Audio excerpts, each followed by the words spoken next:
If you're hiking in the Sierras and you see a big bear, you get afraid, right? The fear isn't of seeing the bear down the trail. The fear is what the bear's going to do to you. Then the bear comes toward you and it catches you. And then again, you're terrified. It's not that the bear has caught you that's so fearful, but what it's going to do next, right? Then it bites you. That hurts a lot. It's really painful. You hate it. It's very unpleasant. But you're not afraid of that. You're afraid, where's it going to bite next? Then it bites you a few more times and you realize, this is it, I'm a goner. Then you're not afraid of what it's going to do next. Then you're afraid of what's going to happen next when you die. Can you hear that? The fear is always not what's here, but something ahead. In this space of now, it's not necessary to have fear.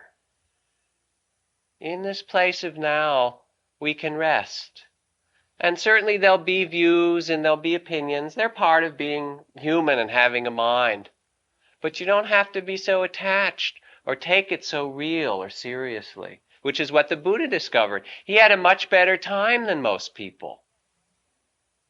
He didn't suffer because greed or hatred or fear or delusion were not things that he was caught in anymore. And we don't have to suffer in that way either. We can learn this inner art of paying attention, of naming, recognizing, bringing our heart to that part of ourselves, like the child that it is, feeling the pain of that separation or that attachment, and learning the art of letting go, discovering that there is some other identity that is truer and deeper and more silent. Discovering the wisdom of insecurity.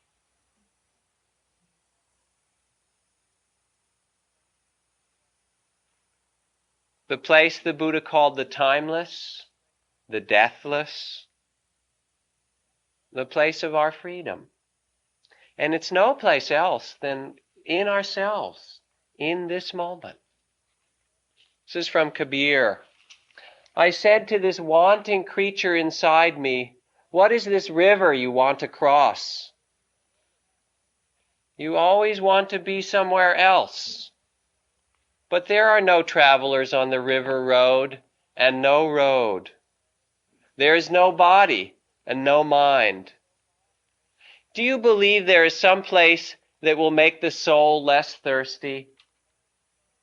In that great absence you will find nothing. Be strong then and enter into your own body. There you have a solid place for your feet. Think about it carefully. Don't go off somewhere else.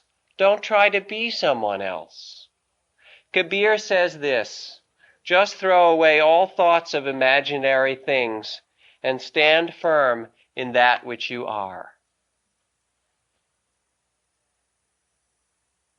Can we find that place in ourselves? And the path of spiritual practice is to discover that through our sitting, through the other practices that we might do, through silence in our life, but mostly through our attention. And then to have that be the ground from which we live, even if the kids come and give us a difficult time some days. As they do, that's all right. But to relate to them from that place rather than the opposite, rather than making our views and our greed and our fear actually our identity.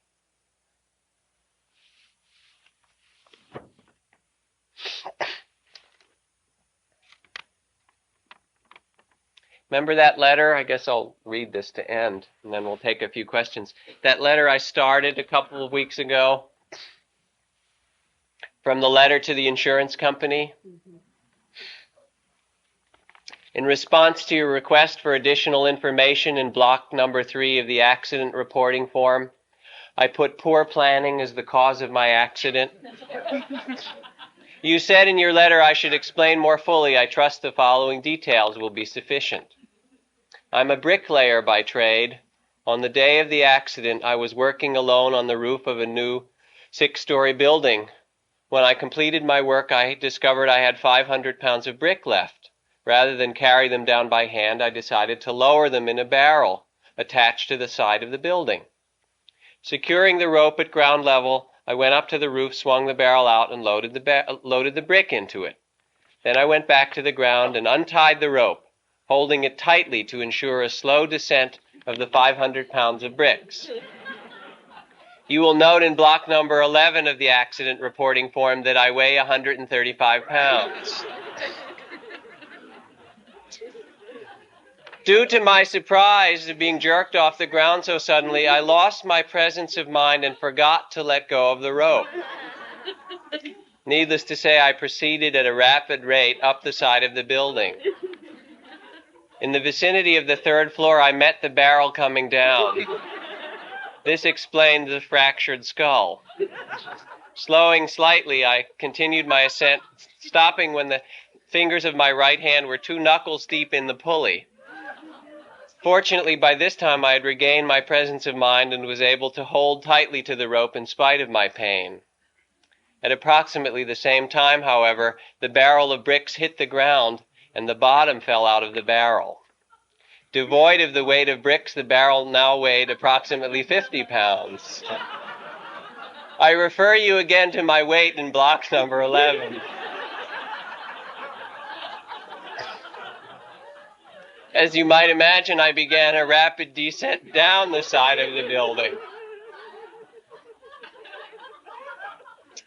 In the vicinity of the third floor, I again met the barrel coming up. This accounts for the fractured ankle. The encounter with the barrel slowed me enough to lessen my injuries when I fell onto the bricks. Fortunately, only my toe was cracked. I'm sorry to report, however, that as I lay there on the bricks in pain, unable to stand, and watching the empty barrel 6 stories above me, I again lost my presence of mind. I let go of the rope.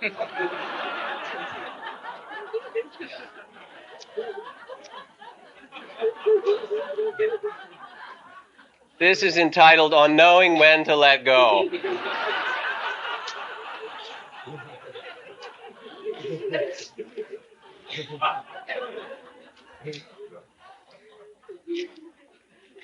I'm sorry about that, Ramdas, but what can you do? He's right, actually.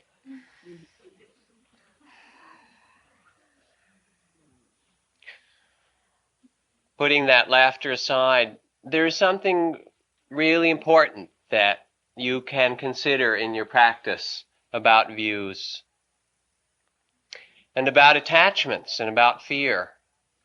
And it's not something that you come and you sit once a week or you have a morning sitting practice and that's where it gets worked out. But it's in the repetitive attention to the situations of our life where we begin to learn this dance of what it is that creates sorrow and separation in our lives and the war and poverty and prejudice that creates the suffering worldwide. And what it means to honor that, to name it, to find a compassion with it, and to free ourselves through an understanding. And that's the invitation of spiritual practice.